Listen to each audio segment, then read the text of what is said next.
أعوذ بالله من الشيطان الرجيم. بسم الله الرحمن الرحيم. ألف لام ميم. ذلك الكتاب لا ريب فيه هدى للمتقين الذين يؤمنون بالغيب ويقيمون الصلاة ومما رزقناهم ينفقون والذين يؤمنون بما أنزل إليك وما أنزل من قبلك وبالآخرة هم يوقنون أولئك على هدى من ربهم وأولئك هم المفلحون. إن الذين كفروا سواء عليهم أأنذرتهم أم لم تنذرهم لا يؤمنون. ختم الله على قلوبهم وعلى سمعهم وعلى أبصارهم غشاوة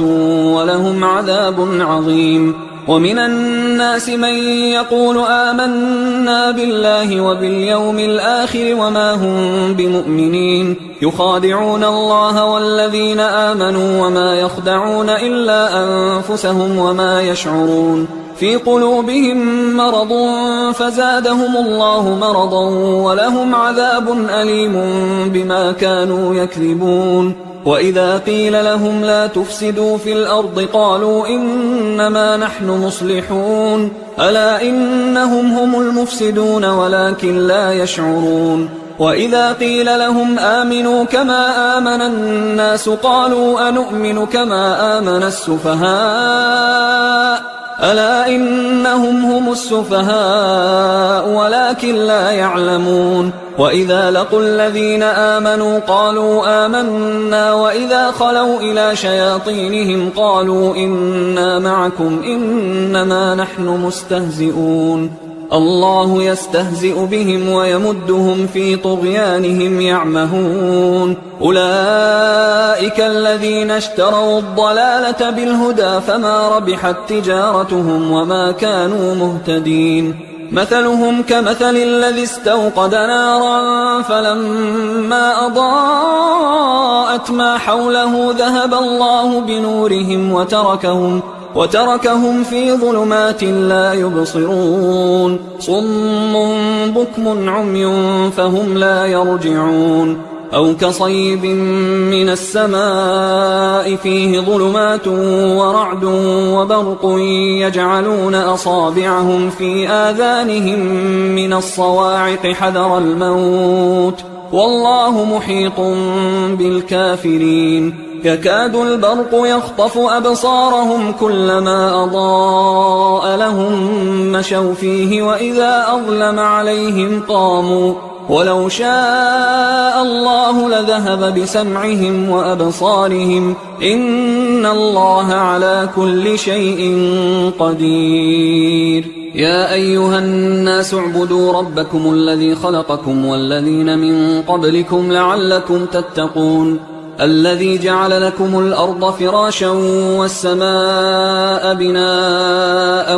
وأنزل من السماء ماء فأخرج به من الثمرات رزقا لكم فلا تجعلوا لله أندادا وأنتم تعلمون. وإن كنتم في ريب مما نزلنا على عبدنا فأتوا بسورة من مثله وادعوا شهداءكم من دون الله إن كنتم صادقين. فإن لم تفعلوا ولن تفعلوا فاتقوا النار التي وقودها الناس والحجارة أعدت للكافرين. وبشر الذين آمنوا وعملوا الصالحات أن لهم جنات تجري من تحتها الأنهار كلما رزقوا منها من ثمرة رزقا قالوا هذا الذي رزقنا من قبل وأتوا به متشابها ولهم فيها أزواج مطهرة وهم فيها خالدون. إن الله لا يستحيي أن يضرب مثلا ما بعوضة فما فوقها فأما الذين آمنوا فيعلمون أنه الحق من ربهم، وأما الذين كفروا فيقولون ماذا أراد الله بهذا مثلا يضل به كثيرا ويهدي به كثيرا، وما يضل به إلا الفاسقين الذين ينقضون عهد الله من بعد ميثاقه ويقطعون ما أمر الله به أن يوصل ويفسدون في الأرض، أولئك هم الخاسرون. كيف تكفرون بالله وكنتم أمواتا فأحياكم ثم يميتكم ثم يحييكم ثم إليه ترجعون. هو الذي خلق لكم ما في الأرض جميعا ثم استوى إلى السماء فسواهن 7 سماوات وهو بكل شيء عليم. وإذ قال ربك للملائكة إني جاعل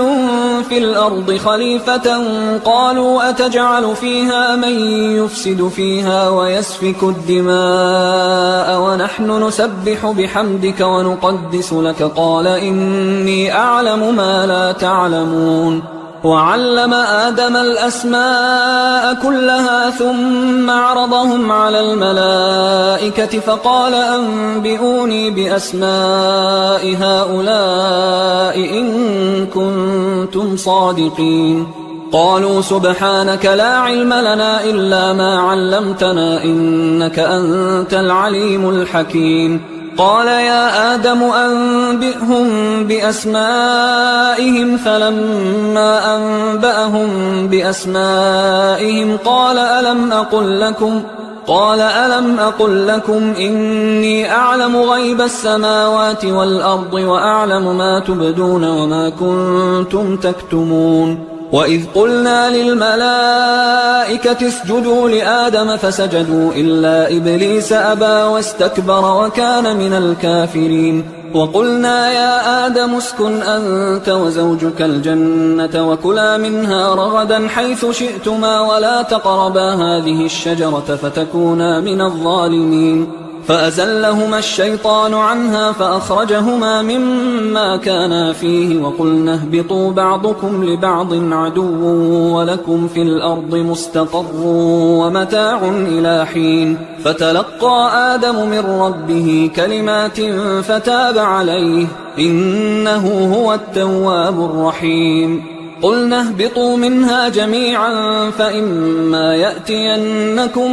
مني هدى فمن تبع هداي فلا خوف عليهم ولا هم يحزنون. والذين كفروا وكذبوا بآياتنا أولئك أصحاب النار هم فيها خالدون. يا بني إسرائيل اذكروا نعمتي التي أنعمت عليكم وأوفوا بعهدي أوف بعهدكم وإياي فارهبون. وآمنوا بما أنزلت مصدقا لما معكم ولا تكونوا أول كافر به ولا تشتروا بآياتي ثمنا قليلا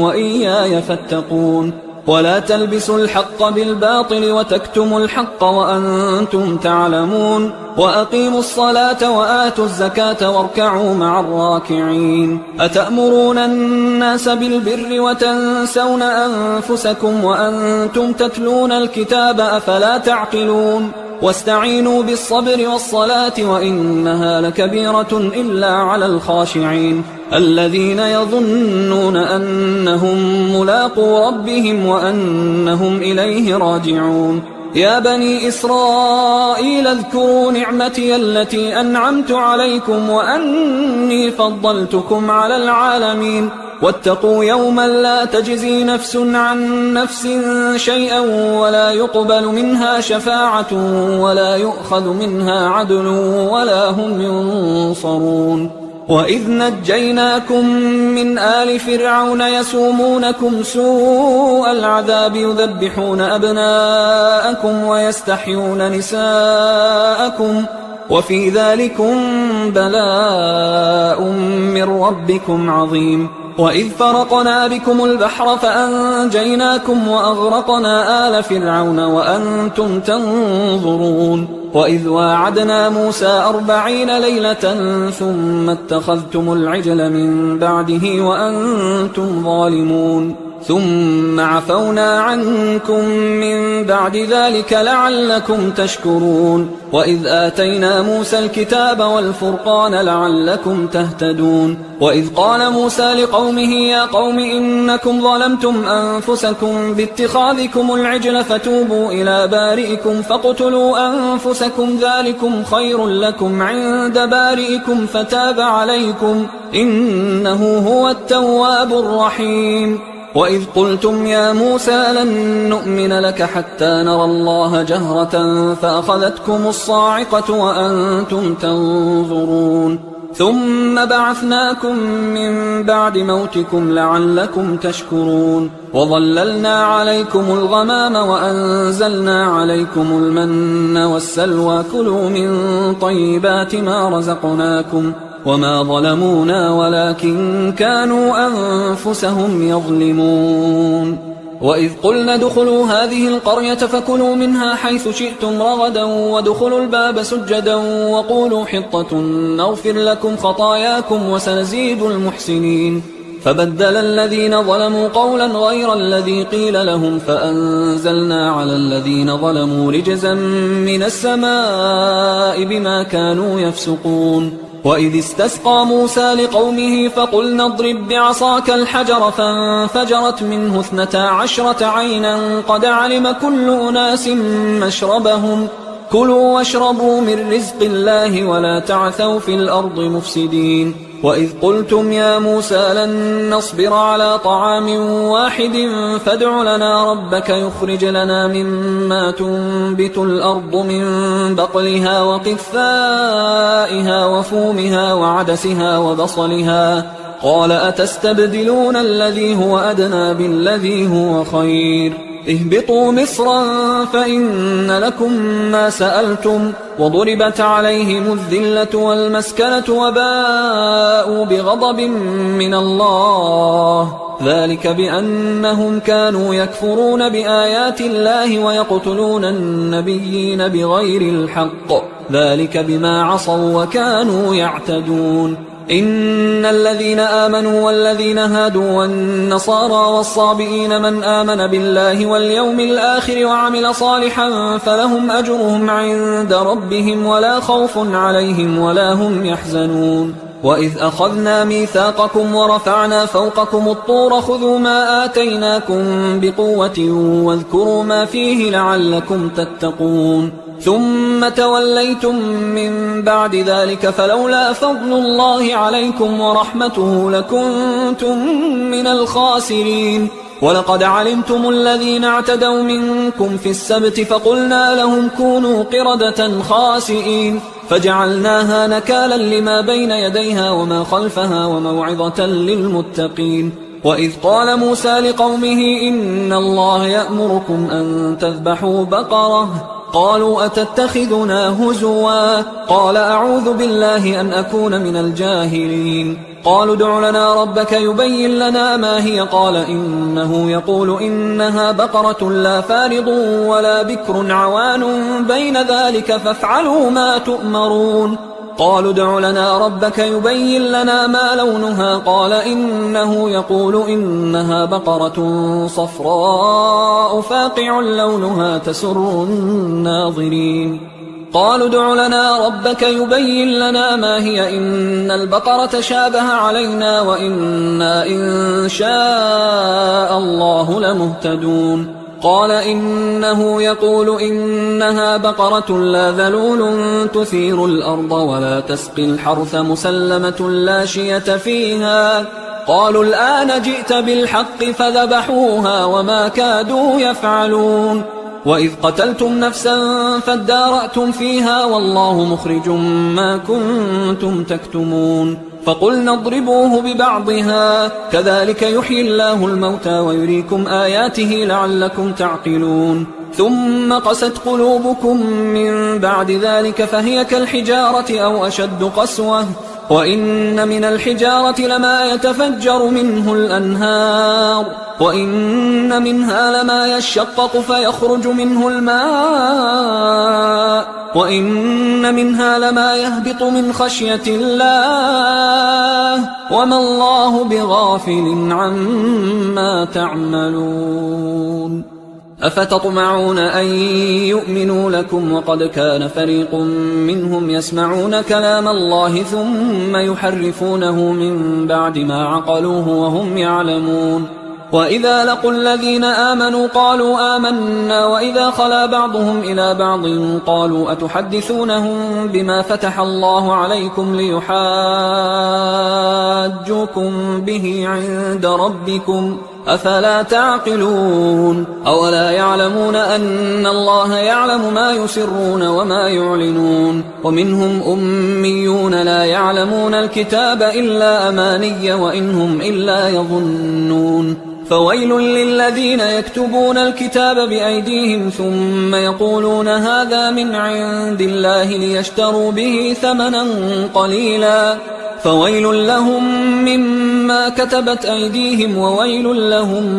مما يكسبون وقالوا لن تمسنا النار إلا أياما معدودة قل أتخذتم عند الله عهدا فلن يخلف الله عهده أم تقولون على الله ما لا تعلمون بلى من كسب سيئة وأحاطت به خطيئته فأولئك أصحاب النار هم فيها خالدون والذين آمنوا وعملوا الصالحات أولئك أصحاب الجنة هم فيها خالدون وإذ أخذنا ميثاق بني إسرائيل لا تعبدون إلا الله وبالوالدين إحسانا وذي القربى واليتامى والمساكين وقولوا للناس حسنا وأقيموا الصلاة وآتوا الزكاة ثم توليتم إلا قليلا منكم وأنتم معرضون وإذ أخذنا ميثاقكم لا تسفكون دماءكم ولا تخرجون أنفسكم من دياركم ثم أقررتم وأنتم تشهدون ثم أنتم هؤلاء تقتلون أنفسكم وتخرجون فريقا منكم من ديارهم تظاهرون عليهم بالإثم والعدوان وإن يأتوكم أسارى تفادوهم وهو محرم عليكم إخراجهم أفتؤمنون ببعض الكتاب وتكفرون ببعض فما جزاء من يفعل ذلك منكم إلا خزي في الحياة الدنيا ويوم القيامة يردون إلى أشد العذاب وما الله بغافل عما تعملون أولئك الذين اشتروا الحياة الدنيا بالآخرة فلا يخفف عنهم العذاب ولا هم ينصرون ولقد آتينا موسى الكتاب وقفينا من بعده بالرسل وآتينا عيسى ابن مريم البينات وأيدناه بروح القدس أفكلما جاءكم رسول بما لا تهوى أنفسكم استكبرتم ففريقا كذبتم وفريقا تقتلون وقالوا قلوبنا غلف بل لعنهم الله بكفرهم فقليلا ما يؤمنون ولما جاءهم كتاب من عند الله مصدق لما معهم وكانوا من قبل يستفتحون على الذين كفروا فلما جاءهم ما عرفوا كفروا به فلعنة الله على الكافرين بئس ما اشتروا به أنفسهم أن يكفروا بما أنزل الله بغيا أن ينزل الله من فضله على من يشاء من عباده فباءوا بغضب على غضب وللكافرين عذاب مهين وإذا قيل لهم آمنوا بما أنزل الله قالوا نؤمن بما أنزل علينا ويكفرون بما وراءه وهو الحق مصدقا لما معهم قل فلم تقتلون أنبياء الله من قبل إن كنتم مؤمنين ولقد جاءكم موسى بالبينات ثم اتخذتم العجل من بعده وأنتم ظالمون وإذ أخذنا ميثاقكم ورفعنا فوقكم الطور خذوا ما آتيناكم بقوة واسمعوا قالوا سمعنا وعصينا وأشربوا في قلوبهم العجل بكفرهم قل بئس ما يأمركم به إيمانكم إن كنتم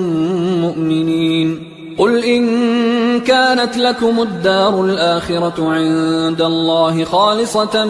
من دون الناس فتمنوا الموت إن كنتم صادقين ولن يتمنوه أبدا بما قدمت أيديهم والله عليم بالظالمين ولتجدنهم أحرص الناس على حياة ومن الذين أشركوا يود أحدهم لو يعمر 1000 سنة وما هو بمزحزحه من العذاب أن يعمر والله بصير بما يعملون قل من كان عدوا لجبريل فإنه نزله على قلبك بإذن الله مصدقا لما بين يديه وهدى وبشرى للمؤمنين من كان عدوا لله وملائكته ورسله وجبريل وميكال فإن الله عدو للكافرين ولقد أنزلنا إليك آيات بينات وما يكفر بها إلا الفاسقون أو كلما عاهدوا عهدا نبذه فريق منهم بل أكثرهم لا يؤمنون ولما جاءهم رسول من عند الله مصدق لما معهم نبذ فريق من الذين أوتوا الكتاب كتاب الله وراء ظهورهم كأنهم لا يعلمون واتبعوا ما تتلو الشياطين على ملك سليمان وما كفر سليمان ولكن الشياطين كفروا يعلمون الناس السحر وما أنزل على الملكين ببابل هاروت وماروت وما يعلمان من أحد حتى يقولا إنما نحن فتنة فلا تكفر فيتعلمون منهما ما يفرقون به بين المرء وزوجه وما هم بضارين به من أحد إلا بإذن الله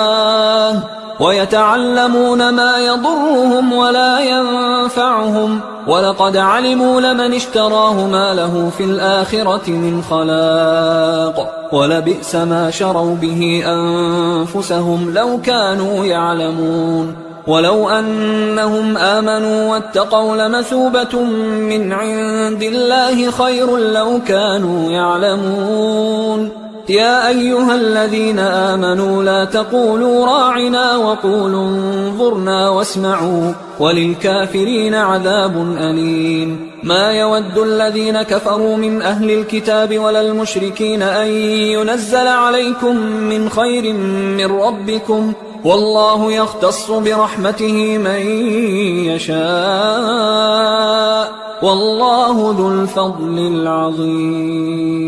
ما ننسخ من آية أو ننسها نأت بخير منها أو مثلها ألم تعلم أن الله على كل شيء قدير ألم تعلم أن الله له ملك السماوات والأرض وما لكم من دون الله من ولي ولا نصير أم تريدون أن تسألوا رسولكم كما سئل موسى من قبل ومن يتبدل الكفر بالإيمان فقد ضل سواء السبيل ود كثير من أهل الكتاب لو يردونكم من بعد إيمانكم كفارا حسدا من عند أنفسهم من بعد ما تبين لهم الحق فاعفوا واصفحوا حتى يأتي الله بأمره إن الله على كل شيء قدير وأقيموا الصلاة وآتوا الزكاة وما تقدموا لأنفسكم من خير تجدوه عند الله إن الله بما تعملون بصير وقالوا لن يدخل الجنة إلا من كان هودا أو نصارى تلك أمانيهم قل هاتوا برهانكم إن كنتم صادقين بلى من أسلم وجهه لله وهو محسن فله أجره عند ربه ولا خوف عليهم ولا هم يحزنون وقالت اليهود ليست النصارى على شيء وقالت النصارى ليست اليهود على شيء وهم يتلون الكتاب كذلك قال الذين لا يعلمون مثل قولهم فالله يحكم بينهم يوم القيامة فيما كانوا فيه يختلفون ومن أظلم ممن منع مساجد الله أن يذكر فيها اسمه وسعى في خرابها أولئك ما كان لهم أن يدخلوها إلا خائفين لهم في الدنيا خزي ولهم في الآخرة عذاب عظيم ولله المشرق والمغرب فأينما تولوا فثم وجه الله إن الله واسع عليم وقالوا اتخذ الله ولدا سبحانه بل له ما في السماوات والأرض كل له قانتون بديع السماوات والأرض وإذا قضى أمرا فإنما يقول له كن فيكون وقال الذين لا يعلمون لولا يكلمنا الله أو تأتينا آية كذلك قال الذين من قبلهم مثل قولهم تشابهت قلوبهم قد بينا الآيات لقوم يوقنون إنا أرسلناك بالحق بشيرا ونذيرا ولا تسأل عن أصحاب الجحيم ولن ترضى عنك اليهود ولا النصارى حتى تتبع ملتهم قل إن هدى الله هو الهدى ولئن اتبعت أهواءهم بعد الذي جاءك من العلم ما لك من الله من ولي ولا نصير الذين آتيناهم الكتاب يتلونه حق تلاوته أولئك يؤمنون به ومن يكفر به فأولئك هم الخاسرون يا بني إسرائيل اذكروا نعمتي التي أنعمت عليكم وأني فضلتكم على العالمين واتقوا يوما لا تجزي نفس عن نفس شيئا ولا يقبل منها عدل ولا تنفعها شفاعة ولا هم ينصرون وإذ ابتلى إبراهيم ربه بكلمات فأتمهن قال إني جاعلك للناس إماما قال ومن ذريتي قال لا ينال عهد الظالمين وإذ جعلنا البيت مثابة للناس وأمنا واتخذوا من مقام إبراهيم مصلى وعهدنا إلى إبراهيم وإسماعيل أن طهرا بيتي للطائفين والعاكفين والركع السجود وإذ قال إبراهيم رب اجعل هذا بلدا آمنا وارزق أهله من الثمرات من آمن منهم بالله واليوم الآخر قال ومن كفر فأمتعه قليلا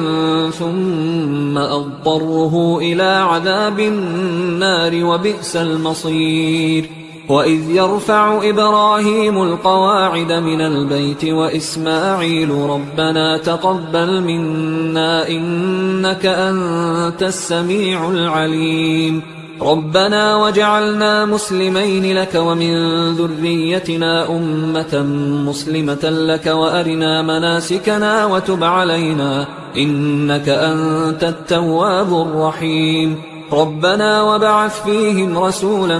منهم يتلو عليهم آياتك ويعلمهم الكتاب والحكمة ويزكيهم إنك أنت العزيز الحكيم ومن يرغب عن ملة إبراهيم إلا من سفه نفسه ولقد اصطفيناه في الدنيا وإنه في الآخرة لمن الصالحين إذ قال له ربه أسلم قال أسلمت لرب العالمين. ووصى بها إبراهيم بنيه ويعقوب يا بني إن الله اصطفى لكم الدين فلا تموتن إلا وأنتم مسلمون. أم كنتم شهداء إذ حضر يعقوب الموت إذ قال لبنيه ما تعبدون من بعدي قالوا نعبد إلهك وإله آبائك إبراهيم وإسماعيل وإسحاق إلها واحدا ونحن له مسلمون. تلك أمة قد خلت لها ما كسبت ولكم ما كسبتم ولا تسألون عما كانوا يعملون. وقالوا كونوا هودا أو نصارى تهتدوا قل بل ملة إبراهيم حنيفا وما كان من المشركين. قولوا آمنا بالله وما أنزل إلينا وما أنزل إلى إبراهيم وإسماعيل وإسحاق ويعقوب والأسباط وما أوتي موسى وعيسى وما أوتي النبيون من ربهم لا نفرق بين أحد منهم ونحن له مسلمون. فإن آمنوا بمثل ما آمنتم به فقد اهتدوا وإن تولوا فإنما هم في شقاق فسيكفيكهم الله وهو السميع العليم. صبغة الله ومن أحسن من الله صبغة ونحن له عابدون. قل أتحاجوننا في الله وهو ربنا وربكم ولنا أعمالنا ولكم أعمالكم ونحن له مخلصون. أم تقولون إن إبراهيم وإسماعيل وإسحاق ويعقوب والأسباط كانوا هودا أو نصارى قل أأنتم أعلم أم الله ومن أظلم ممن كتم شهادة عنده من الله وما الله بغافل عما تعملون. تلك أمة قد خلت لها ما كسبت ولكم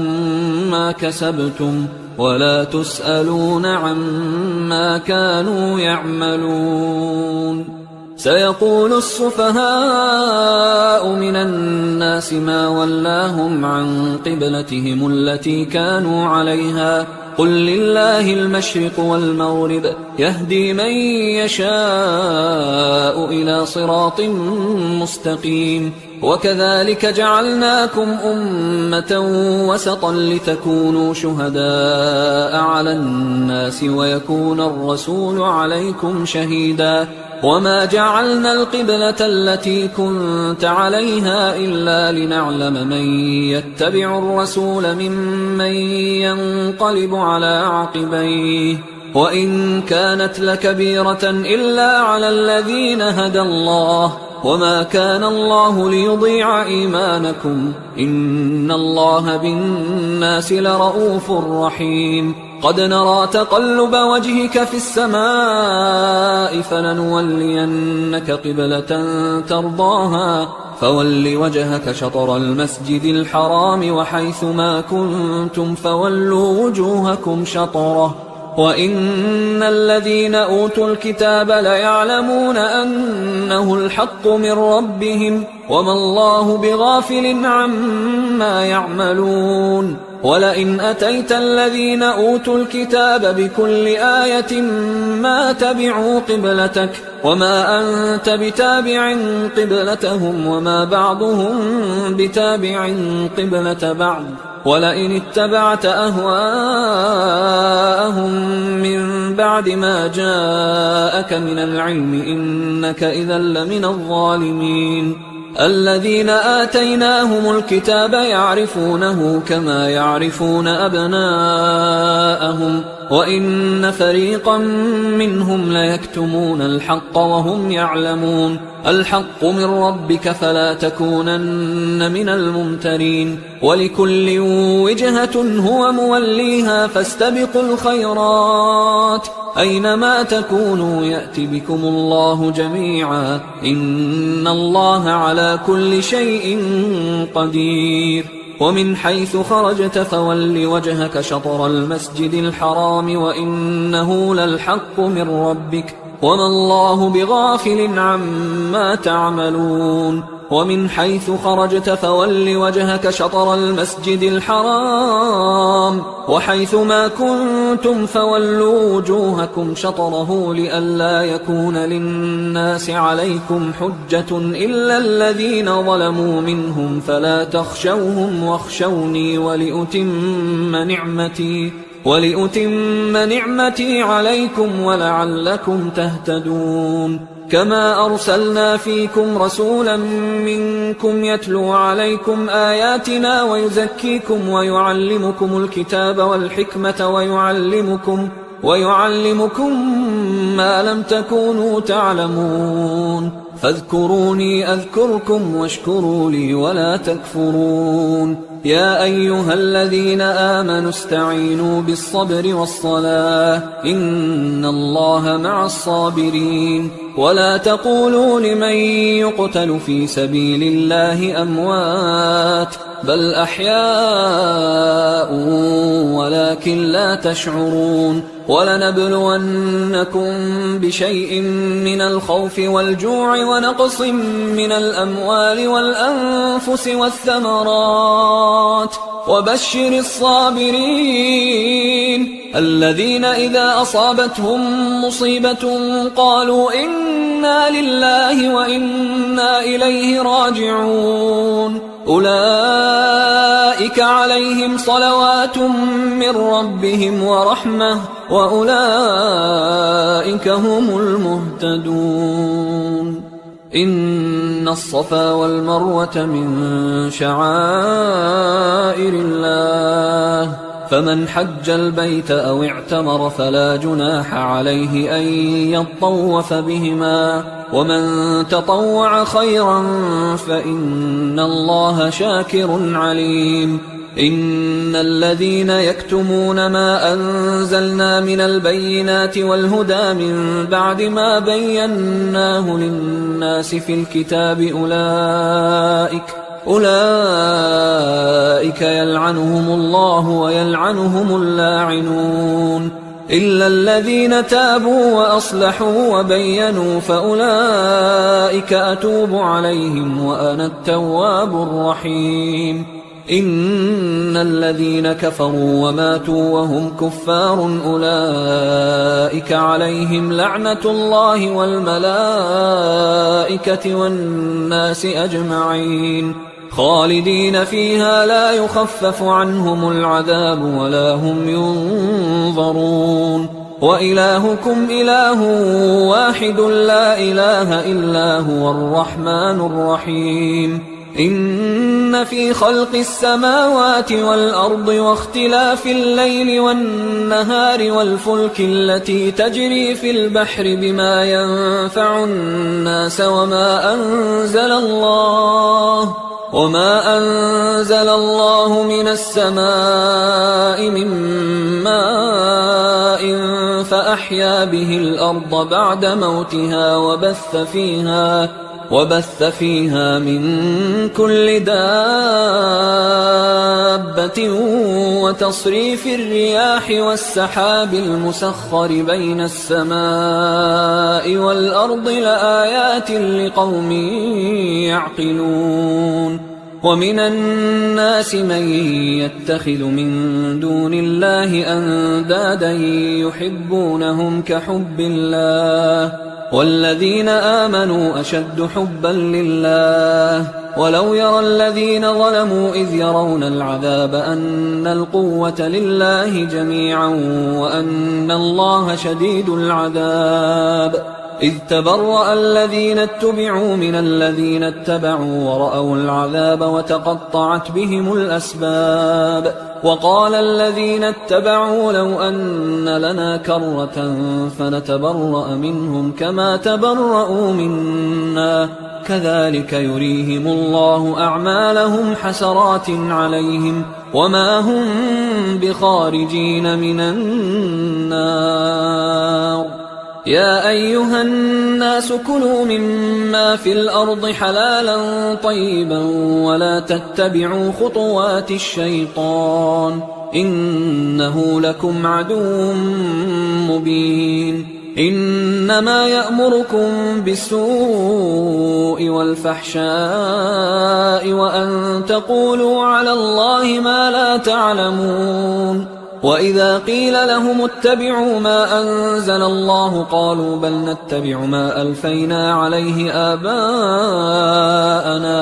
أولو كان آباؤهم لا يعقلون شيئا ولا يهتدون ومثل الذين كفروا كمثل الذي ينعق بما لا يسمع إلا دعاء ونداء صم بكم عمي فهم لا يعقلون يا أيها الذين آمنوا كلوا من طيبات ما رزقناكم واشكروا لله إن كنتم إياه تعبدون إنما حرم عليكم الميتة والدم ولحم الخنزير وما أهل به لغير الله فمن اضطر غير باغ ولا عاد فلا إثم عليه إن الله غفور رحيم إن الذين يكتمون ما أنزل الله من الكتاب ويشترون به ثمنا قليلا أولئك ما يأكلون في بطونهم إلا النار ولا يكلمهم الله يوم القيامة ولا يزكيهم ولهم عذاب أليم أولئك الذين اشتروا الضلالة بالهدى والعذاب بالمغفرة فما أصبرهم على النار ذلك بأن الله نزل الكتاب بالحق وإن الذين اختلفوا في الكتاب لفي شقاق بعيد ليس البر أن تولوا وجوهكم قبل المشرق والمغرب ولكن البر من آمن بالله واليوم الآخر والملائكة والكتاب والنبيين وآتى المال على حبه ذوي القربى واليتامى والمساكين وابن السبيل والسائلين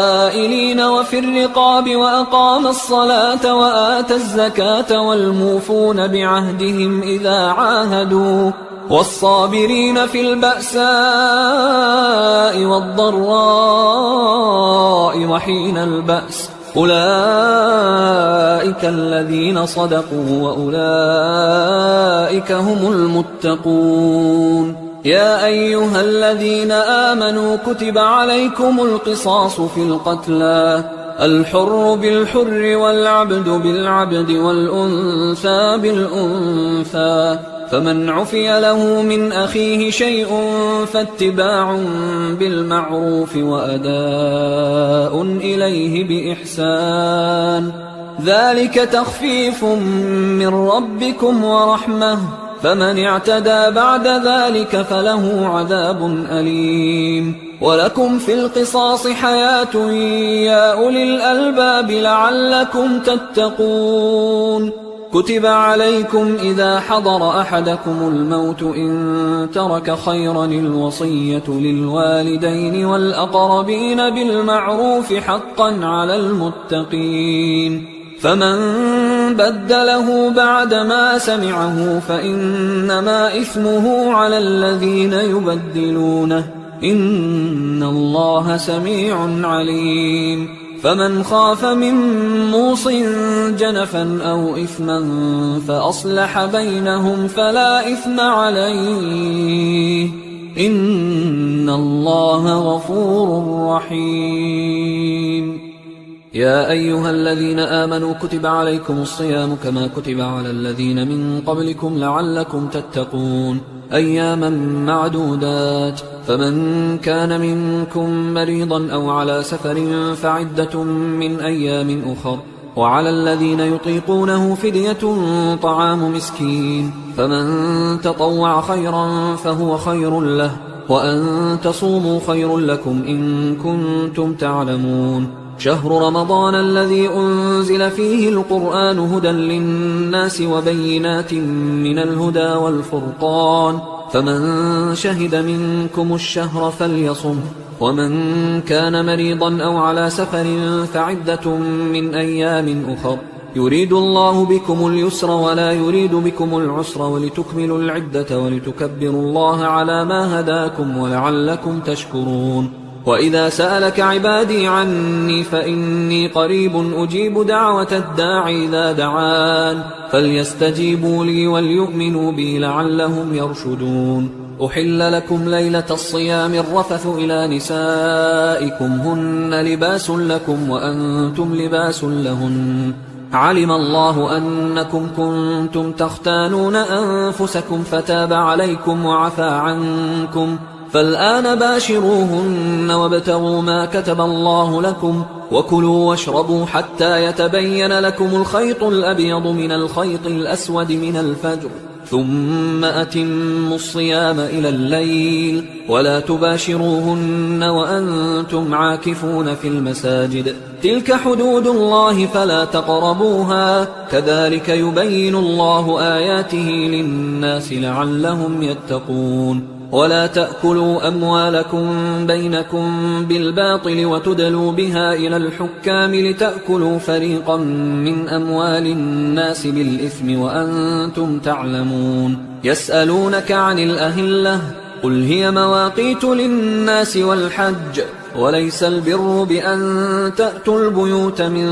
ظهورها ولكن البر من اتقى، وأتوا البيوت من أبوابها واتقوا الله لعلكم تفلحون. وقاتلوا في سبيل الله الذين يقاتلونكم ولا تعتدوا إن الله لا يحب المعتدين. وقتلوهم حيث ثقفتموهم وأخرجوهم من حيث أخرجوكم والفتنة أشد من القتل، ولا تقاتلوهم عند المسجد الحرام حتى يقاتلوكم فيه، فإن قاتلوكم فاقتلوهم، كذلك جزاء الكافرين، فإن انتهوا فإن الله غفور رحيم. وقاتلوهم حتى لا تكون فتنة ويكون الدين لله، فإن انتهوا فلا عدوان إلا على الظالمين. الشهر الحرام بالشهر الحرام والحرمات قصاص، فمن اعتدى عليكم فاعتدوا عليه بمثل ما اعتدى عليكم، واتقوا الله واعلموا أن الله مع المتقين. وأنفقوا في سبيل الله ولا تلقوا بأيديكم إلى التهلكة وأحسنوا إن الله يحب المحسنين. وأتموا الحج والعمرة لله، فإن أحصرتم فما استيسر من الهدي، ولا تحلقوا رؤوسكم حتى يبلغ الهدي محله، فمن كان منكم مريضا أو به أذى من رأسه ففدية من صيام أو صدقة أو نسك، فإذا أمنتم فمن تمتع بالعمرة إلى الحج فما استيسر من الهدي، فمن لم يجد فصيام 3 أيام في الحج و7 إذا رجعتم، تلك 10 كاملة، ذلك لمن لم يكن أهله حاضر المسجد الحرام. واتقوا الله واعلموا أن الله شديد العقاب. الحج أشهر معلومات، فمن فرض فيهن الحج فلا رفث ولا فسوق ولا جدال في الحج، وما تفعلوا من خير يعلمه الله، الله وتزودوا فإن خير الزاد التقوى واتقون يا أولي الألباب. ليس عليكم جناح أن تبتغوا فضلا من ربكم فإذا أفضتم من عرفات فاذكروا الله عند المشعر الحرام واذكروه كما هداكم وإن كنتم من قبله لمن الضالين. ثم أفيضوا من حيث أفاض الناس واستغفروا الله إن الله غفور رحيم. فإذا قضيتم مناسككم فاذكروا الله كذكركم آباءكم أو أشد ذكرا. فمن الناس من يقول ربنا آتنا في الدنيا وما له في الآخرة من خلاق ومنهم من يقول ربنا آتنا في الدنيا حسنة وفي الآخرة حسنة وقنا عذاب النار. أولئك لهم نصيب مما كسبوا والله سريع الحساب. واذكروا الله في أيام معدودات فمن تعجل في يومين فلا إثم عليه ومن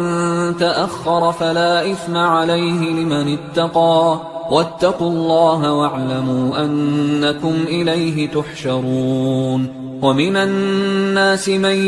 يعجبك قوله في الحياة الدنيا ويشهد الله على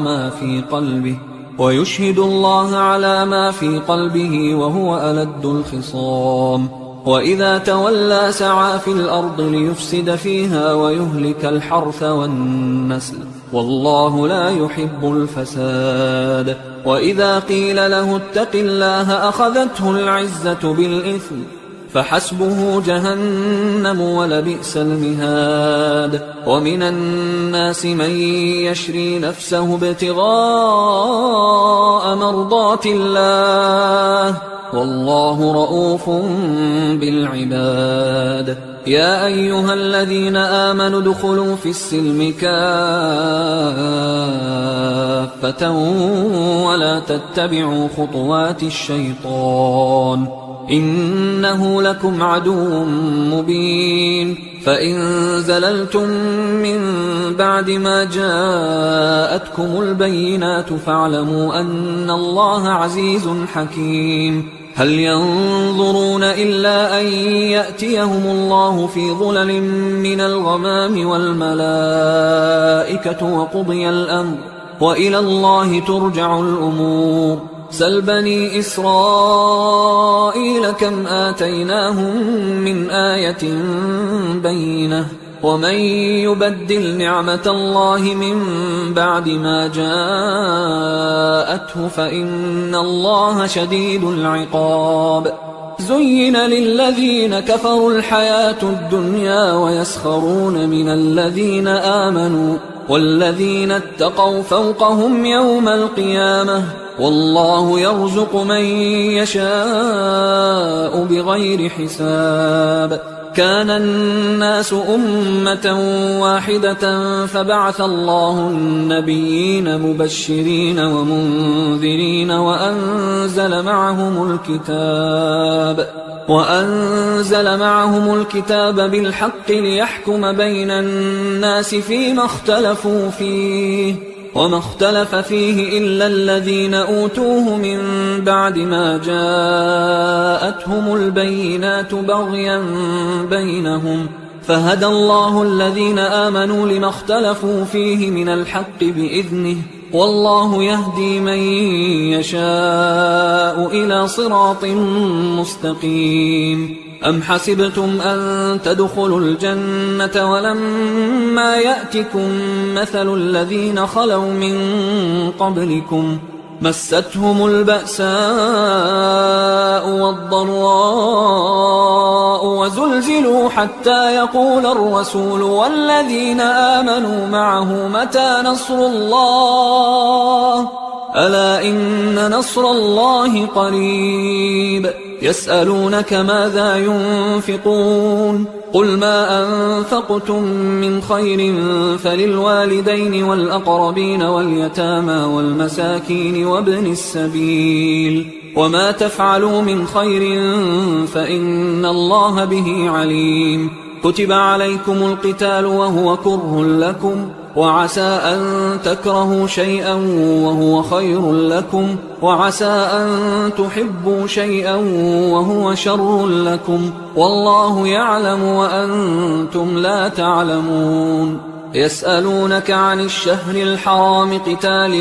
فيه قل قتال فيه كبير وصد عن سبيل الله وكفر به والمسجد الحرام وإخراج أهله منه أكبر عند الله والفتنة أكبر من القتل ولا يزالون يقاتلونكم حتى يردوكم عن دينكم إن استطاعوا ومن يرتدد منكم عن دينه فيمت وهو كافر فأولئك حبطت أعمالهم في الدنيا والآخرة وأولئك أصحاب النار هم فيها خالدون إن الذين آمنوا والذين هاجروا وجاهدوا في سبيل الله أولئك يرجون رحمة الله والله غفور رحيم يسألونك عن الخمر والميسر قل فيهما إثم كبير ومنافع للناس وإثمهما أكبر من نفعهما ويسألونك ماذا ينفقون قل العفو كذلك يبين الله لكم الآيات لعلكم تتفكرون في الدنيا والآخرة ويسألونك عن اليتامى قل إصلاح لهم خير وإن تخالطوهم فإخوانكم والله يعلم المفسد من المصلح ولو شاء الله لأعنتكم إن الله عزيز حكيم ولا تنكحوا المشركات حتى يؤمن ولأمة مؤمنة خير من مشركة ولو أعجبتكم ولا تنكحوا المشركين حتى يؤمنوا ولعبد مؤمن خير من مشرك ولو أعجبكم أولئك يدعون إلى النار والله يدعو إلى الجنة والمغفرة بإذنه ويبين آياته للناس لعلهم يتذكرون ويسألونك عن المحيض قل هو أذى فاعتزلوا النساء في المحيض ولا تقربوهن حتى يطهرن فإذا تطهرن فأتوهن من حيث أمركم الله إن الله يحب التوابين ويحب المتطهرين نساؤكم حرث لكم فأتوا حرثكم أنى شئتم وقدموا لأنفسكم واتقوا الله واعلموا أنكم ملاقوه وبشر المؤمنين ولا تجعلوا الله عرضة لأيمانكم أن تبروا وتتقوا وتصلحوا بين الناس والله سميع عليم لا يؤاخذكم الله باللغو في أيمانكم ولكن يؤاخذكم بما كسبت قلوبكم والله غفور حليم للذين يؤلون من نسائهم تربص 4 أشهر فإن فاءوا فإن الله غفور رحيم وإن عزموا الطلاق فإن الله سميع عليم والمطلقات يتربصن بأنفسهن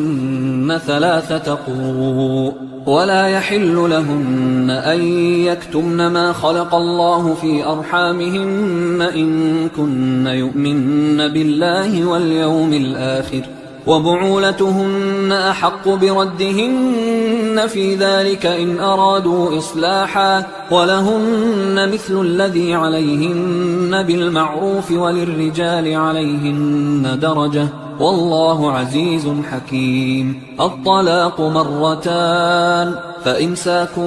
بمعروف أو تسريح بإحسان ولا يحل لكم أن تأخذوا مما آتيتموهن شيئا إلا أن يخافا ألا يقيما حدود الله فإن خفتم ألا يقيما حدود الله فلا جناح عليهما فيما افتدت به تلك حدود الله فلا تعتدوها ومن يتعد حدود الله فأولئك هم الظالمون فإن طلقها فلا تحل له من بعد حتى تنكح زوجا غيره فإن طلقها فلا جناح عليهما أن يتراجعا إن ظنا أن يقيما حدود الله وتلك حدود الله يبينها لقوم يعلمون وإذا طلقتم النساء فبلغن أجلهن فأمسكوهن بمعروف أو سرحوهن بمعروف ولا تمسكوهن ضرارا لتعتدوا ومن يفعل ذلك فقد ظلم نفسه ولا تتخذوا آيات الله هزوا واذكروا نعمة الله عليكم وما أنزل عليكم من الكتاب والحكمة يعظكم به واتقوا الله واعلموا أن الله بكل شيء عليم وإذا طلقتم النساء فبلغن أجلهن فلا تعضلوهن أن ينكحن أزواجهن إذا تراضوا بينهم بالمعروف ذلك يوعظ به من كان منكم يؤمن بالله واليوم الآخر ذلكم أزكى لكم وأطهر والله يعلم وأنتم لا تعلمون والوالدات يرضعن أولادهن حولين كاملين لمن أراد أن يتم الرضاعة وعلى المولود له رزقهن وكسوتهن بالمعروف لا تكلف نفس إلا وسعها لا تضار والدة بولدها ولا مولود له بولده وعلى الوارث مثل ذلك فإن أرادا فصالا عن تراض منهما وتشاور فلا جناح عليهما وإن أردتم أن تسترضعوا أولادكم فلا جناح عليكم إذا سلمتم ما آتيتم بالمعروف واتقوا الله واعلموا أن الله بما تعملون بصير والذين يتوفون منكم ويذرون أزواجا يتربصن بأنفسهن 4 أشهر و10 فإذا بلغن أجلهن فلا جناح عليكم فيما فعلن في أنفسهن بالمعروف والله بما تعملون خبير ولا جناح عليكم فيما عرضتم به من خطبة النساء أو أكننتم في أنفسكم علم الله أنكم ستذكرونهن ولكن لا تواعدوهن سرا إلا أن تقولوا قولا معروفا ولا تعزموا عقدة النكاح حتى يبلغ الكتاب أجله واعلموا أن الله يعلم ما في أنفسكم فاحذروه واعلموا أن الله غفور حليم لا جناح عليكم إن طلقتم النساء ما لم تمسوهن أو تفرضوا لهن فريضة ومتعوهن على الموسع قدره وعلى المقتر قدره متاعا بالمعروف حقا على المحسنين وإن طلقتموهن من قبل أن تمسوهن وقد فرضتم لهن فريضة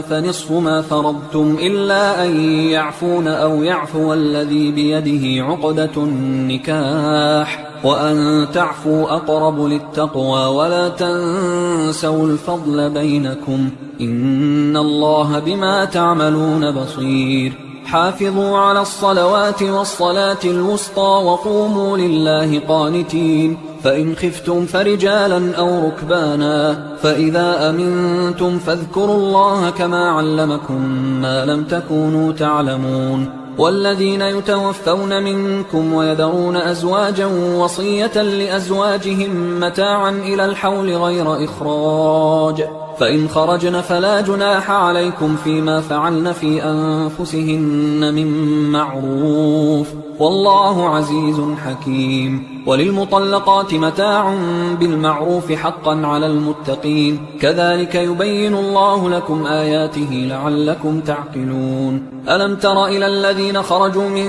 ديارهم وهم ألوف حذر الموت فقال لهم الله موتوا ثم أحياهم إن الله لذو فضل على الناس ولكن أكثر الناس لا يشكرون وقاتلوا في سبيل الله واعلموا أن الله سميع عليم من ذا الذي يقرض الله قرضا حسنا فيضاعفه له أضعافا كثيرة والله يقبض ويبسط وإليه ترجعون ألم تر إلى الملأ من بني إسرائيل من بعد موسى إذ قالوا لنبي له مبعث لنا ملكا نقاتل في سبيل الله قال هل عسيتم إن كتب عليكم القتال ألا تقاتلوا قالوا وما لنا ألا نقاتل في سبيل الله وقد أخرجنا من ديارنا وأبنائنا فلما كتب عليهم القتال تولوا إلا قليلا منهم والله عليم بالظالمين وقال لهم نبيهم إن الله قد بعث لكم طالوت ملكا قالوا أنى يكون له الملك علينا ونحن أحق بالملك منه ولم يؤت سعة من المال قال إن الله اصطفاه عليكم وزاده بسطة في العلم والجسم والله يؤتي ملكه من يشاء والله واسع عليم وقال لهم نبيهم إن آية ملكه أن يأتيكم التابوت فيه سكينة من ربكم وبقية مما ترك آل موسى وآل هارون تحمله الملائكة إن في ذلك لآية لكم إن كنتم مؤمنين فلما فصل طالوت بالجنود قال إن الله مبتليكم بنهر فمن شرب منه فليس مني ومن لم يطعمه فإنه مني إلا من اغترف غرفة بيده فشربوا منه إلا قليلا منهم فلما جاوزه هو والذين آمنوا معه قالوا لا طاقة لنا اليوم بجالوت وجنوده قال الذين يظنون أنهم ملاقوا الله كم من فئة قليلة غلبت فئة كثيرة بإذن الله والله مع الصابرين ولما برزوا لجالوت وجنوده قالوا ربنا أفرغ علينا صبرا وثبت أقدامنا وانصرنا على القوم الكافرين فهزموهم بإذن الله وقتل داود جالوت وآتاه الله الملك والحكمة وعلمه مما يشاء ولولا دفع الله الناس بعضهم ببعض لفسدت الأرض ولكن الله ذو فضل على العالمين تلك آيات الله نتلوها عليك بالحق وإنك لمن المرسلين تلك الرسل فضلنا بعضهم على بعض منهم من كلم الله ورفع بعضهم درجات وآتينا عيسى ابن مريم البينات وأيدناه بروح القدس ولو شاء الله ما اقتتل الذين من بعدهم من بعد ما جاءتهم البينات ولكن اختلفوا فمنهم من آمن ومنهم من كفر ولو شاء الله ما اقتتلوا ولكن الله يفعل ما يريد يا أيها الذين آمنوا أنفقوا مما رزقناكم من قبل أن يأتي يوم لا بيع فيه ولا خلة ولا شفاعة والكافرون هم الظالمون الله لا إله إلا هو الحي القيوم لا تأخذه سنة ولا نوم له ما في السماوات وما في الأرض من ذا الذي يشفع عنده إلا بإذنه يعلم ما بين أيديهم وما خلفهم ولا يحيطون بشيء من علمه إلا بما شاء وسع كرسيه السماوات والأرض ولا يؤوده حفظهما وهو العلي العظيم لا إكراه في الدين قد تبين الرشد من الغي فمن يكفر بالطاغوت ويؤمن بالله فقد استمسك بالعروة الوثقى لا انفصام لها والله سميع عليم الله ولي الذين آمنوا يخرجهم من الظلمات إلى النور والذين كفروا أولياؤهم الطاغوت يخرجونهم من النور إلى الظلمات أولئك أصحاب النار هم فيها خالدون ألم تر إلى الذي حاج إبراهيم في ربه أن آتاه الله الملك إذ قال إبراهيم ربي الذي يحيي ويميت قال أنا أحيي وأميت قال إبراهيم فإن الله يأتي بالشمس من المشرق فأت بها من المغرب فبهت الذي كفر والله لا يهدي القوم الظالمين أو كالذي مر على قرية وهي خاوية على عروشها قال أنى يحيي هذه الله بعد موتها فأماته الله 100 عام ثم بعثه قال كم لبثت قال لبثت يوما أو بعض يوم قال بل لبثت 100 عام فانظر إلى طعامك وشرابك لم يتسنه وانظر إلى حمارك ولنجعلك آية للناس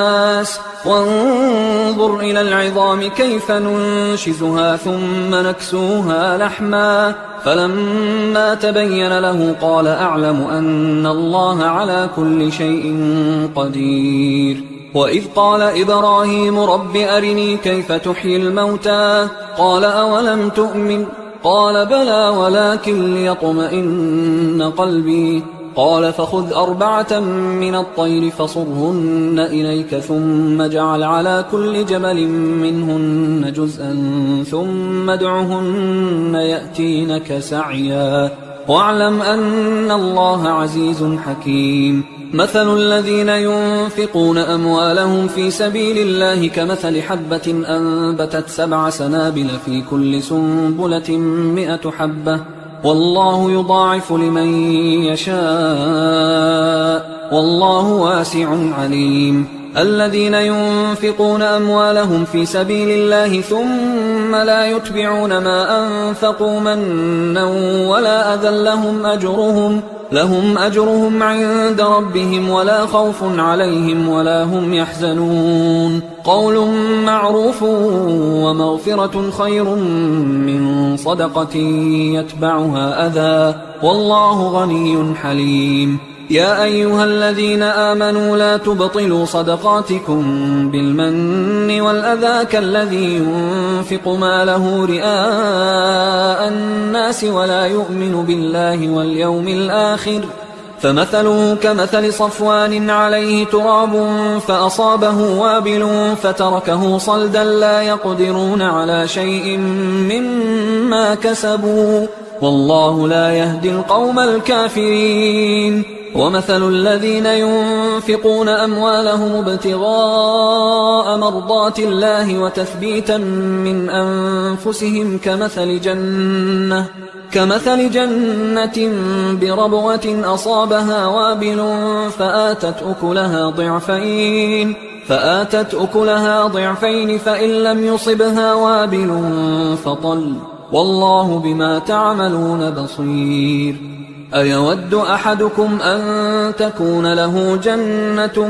من نخيل وأعناب تجري من تحتها الأنهار له فيها من كل الثمرات وأصابه الكبر وله ذرية ضعفاء فأصابها إعصار فيه نار فاحترقت كذلك يبين الله لكم الآيات لعلكم تتفكرون يا أيها الذين آمنوا أنفقوا من طيبات ما كسبتم ومما أخرجنا لكم من الأرض ولا تيمموا الخبيث منه تنفقون ولستم بآخذيه إلا أن تغمضوا فيه واعلموا أن الله غني حميد الشيطان يعدكم الفقر ويأمركم بالفحشاء والله يعدكم مغفرة منه وفضلا والله واسع عليم يؤتي الحكمة من يشاء ومن يؤت الحكمة فقد أوتي خيرا كثيرا وما يذكر إلا أولو الألباب وما أنفقتم من نفقة أو نذرتم من نذر فإن الله يعلمه وما للظالمين من أنصار إن تبدوا الصدقات فنعما هي وإن تخفوها وتؤتوها الفقراء فهو خير لكم ويكفر عنكم من سيئاتكم والله بما تعملون خبير ليس عليك هداهم ولكن الله يهدي من يشاء وما تنفقوا من خير فلأنفسكم وما تنفقون إلا ابتغاء وجه الله وما تنفقوا من خير يوفى إليكم وأنتم لا تظلمون للفقراء الذين أحصروا في سبيل الله لا يستطيعون ضربا في الأرض يحسبهم الجاهل أغنياء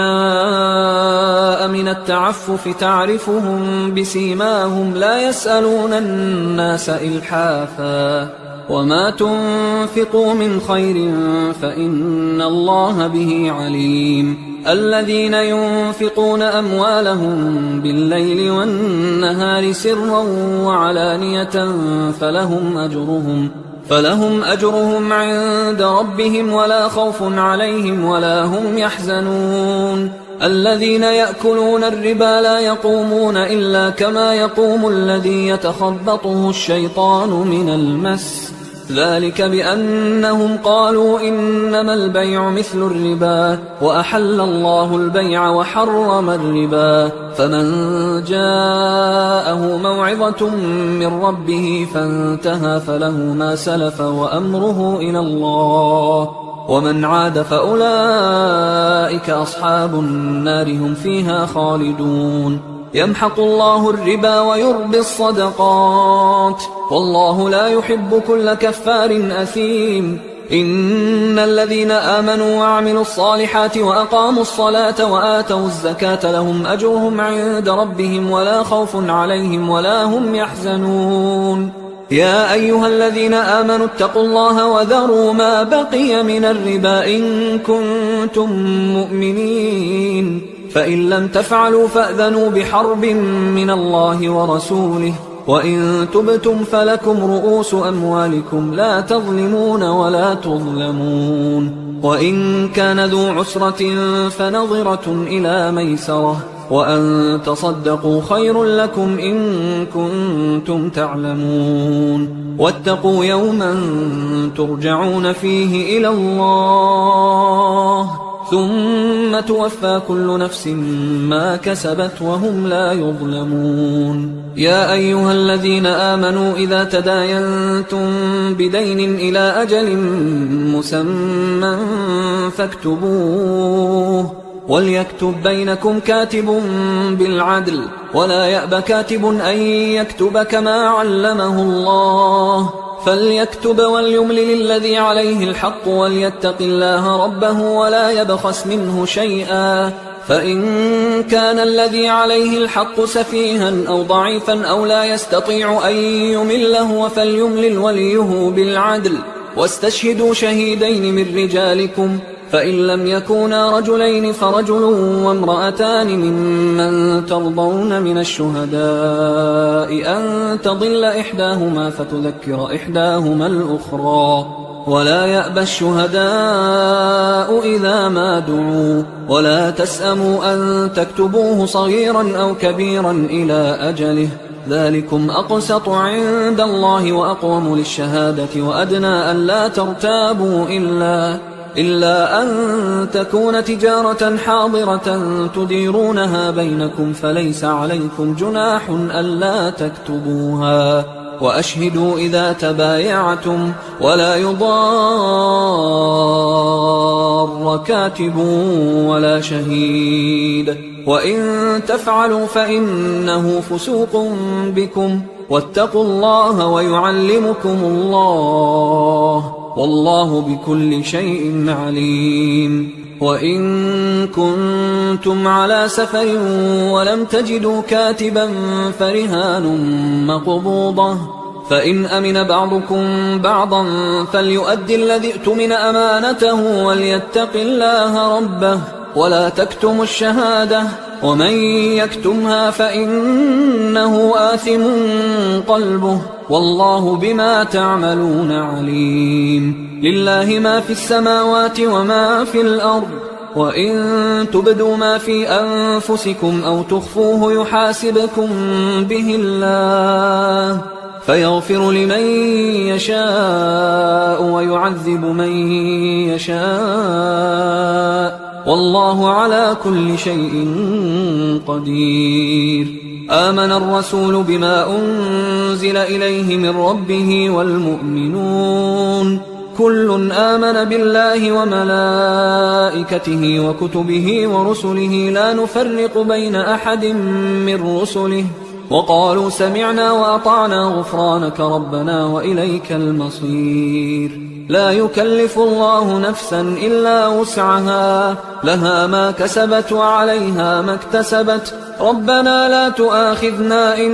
نسينا أو أخطأنا، ربنا ولا تحمل علينا إصرا كما حملته على الذين من قبلنا، ربنا ولا تحملنا ما لا طاقة لنا به، واعف عنا واغفر لنا وارحمنا، أنت مولانا فانصرنا على القوم الكافرين. حصري